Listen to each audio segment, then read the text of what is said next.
Halo teman, jumpa lagi denganku Awang Kagunan. Rahayu. Masih dalam rangka menjawab pertanyaan-pertanyaan yang masuk dari kalian ya. Makin hari makin banyak pertanyaan. Terima kasih atas kepercayaannya. Walaupun kemungkinan tidak semua bisa aku jawab ya, tapi aku akan menjawab sesuai dengan kapasitasku. Oke? Sekarang tunggu pertanyaan yang mana dulu. Oh, ini ada. Kualitas terbaik manusia itu seperti apa? Kualitas terbaik manusia itu seperti apa? Dia hanya menuliskan ini ya. Aku lupa ini Mas atau Mbak ya. Aku jawab sesuai dengan apa yang aku tangkap dari pertanyaan ini. Kualitas terbaik manusia itu seperti apa? Ya, sebaik-baiknya manusia itu adalah manusia yang bermanfaat. Kalau itu udah pasti ya.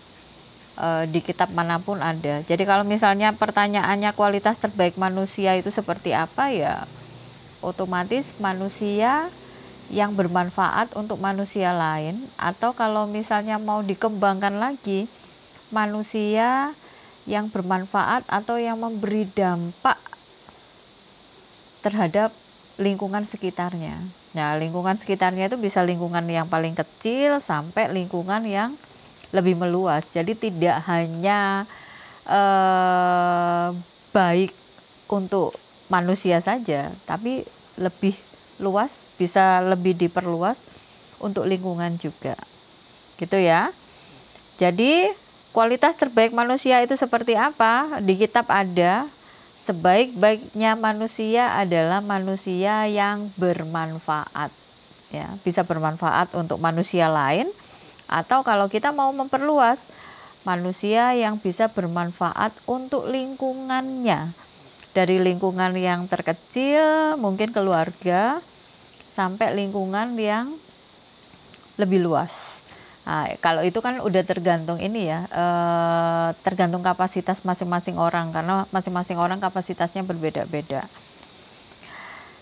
Tapi ya, aku mau sedikit lebarkan ya.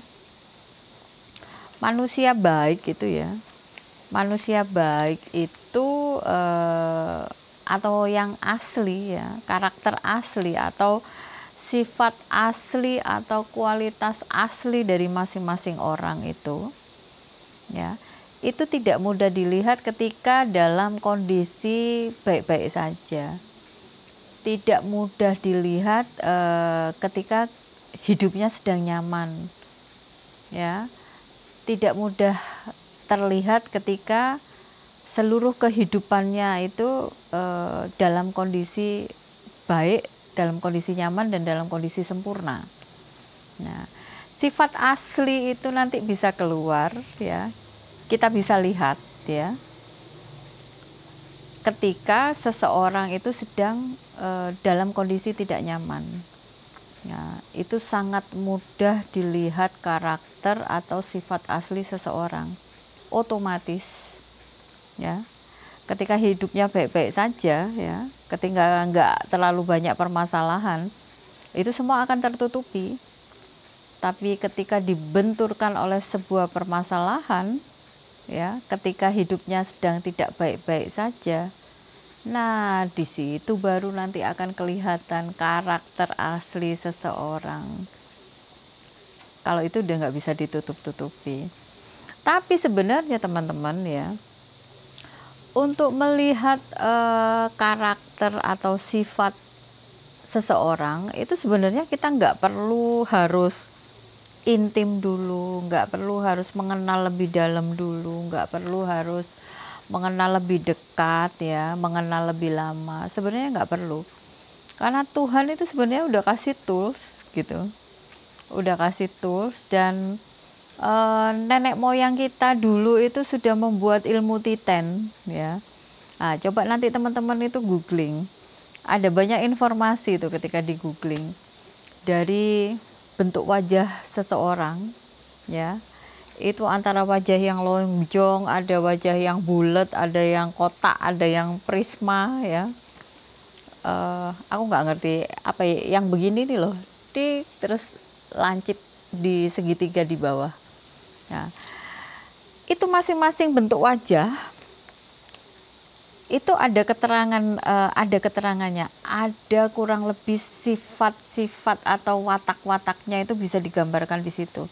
Bisa tergambar dari bentuk wajah, dari bentuk alis, ya, dari bentuk mata, dari bentuk hidung, dari bentuk bibir, dari tulang pipi, dari tulang rahang, dari bentuk telinga, bahkan dari bentuk jari, garis. Itu sama nenek moyang kita itu sudah dibuatkan catatan berdasarkan ilmu titennya mereka. Jadi kita tinggal mendownload aja, kita tinggal googling, cari informasi, ya, dan di situ banyak sekali keterangan. Jadi kalau bentuk alisnya begini, itu kurang lebih perwatakannya seperti apa, bentuk mata begini, kurang lebih perwatakannya seperti apa. Jadi dengan sekilas aja ngelihat bentuk wajah seseorang, itu kita bisa ngelihat, kita langsung bisa baca. Kurang lebih nih ya, kurang lebih, walaupun nggak 100% ya, nggak 100% kebenarannya, tapi akurasinya lumayan loh. Jadi kurang lebih itu kita bisa tahu, oh nih orang karakternya begini, nih orang karakternya begini. Kadang ya, kadang dari bentuk alis ya, orang itu bisa kelihatan itu orang keras wataknya ya, itu orang keras kepala, atau orang itu kalau aku dulu bahasanya jahat ya, sekarang nggak ada orang jahat sih, semua orang itu baik. Jadi orang itu wataknya keras ya, pendiriannya kuat, egois dan segala macam, itu dari bentuk alis itu udah kelihatan. Ini orang kaku banget nih, dari bentuk alisnya kelihatan. Atau dari rambut itu bisa kelihatan. Yang rambutnya lurus lembut ya, ada yang rambutnya itu tebel kaku, terus ada yang rambutnya bergelombang, ada yang rambutnya keriting. Itu semua bisa diidentifikasi sama nenek moyang kita, itu sudah dibuatkan sebuah catatan di mana mereka menggunakan ilmu titen. Jadi perwatakan karakter masing-masing orang itu bisa diidentifikasi dari fisik. Jadi ketika kita melihat sekilas aja itu udah bisa kebaca. Nah, untuk lebih dalamnya ya memang kita butuh ada proses kerjasama, mengenal lebih jauh dan segala macam. Tapi dari fisik itu kurang lebih kita sudah bisa baca, teman-teman. Gitu ya. Semoga menjawab pertanyaannya, kualitas terbaik manusia tadi seperti apa. Terima kasih. Aku akan menjawab pertanyaan satu persatu. Jika terkesan lama, itu karena menunggu antrian ya, pertanyaan yang masuk banyak sekali ya. Jadi aku jawab satu persatu berdasarkan urutan pertanyaan yang masuk. Dan berdasarkan aku jawab yang paling mudah dulu, yang rumit-rumit biasanya aku pinggirin dulu.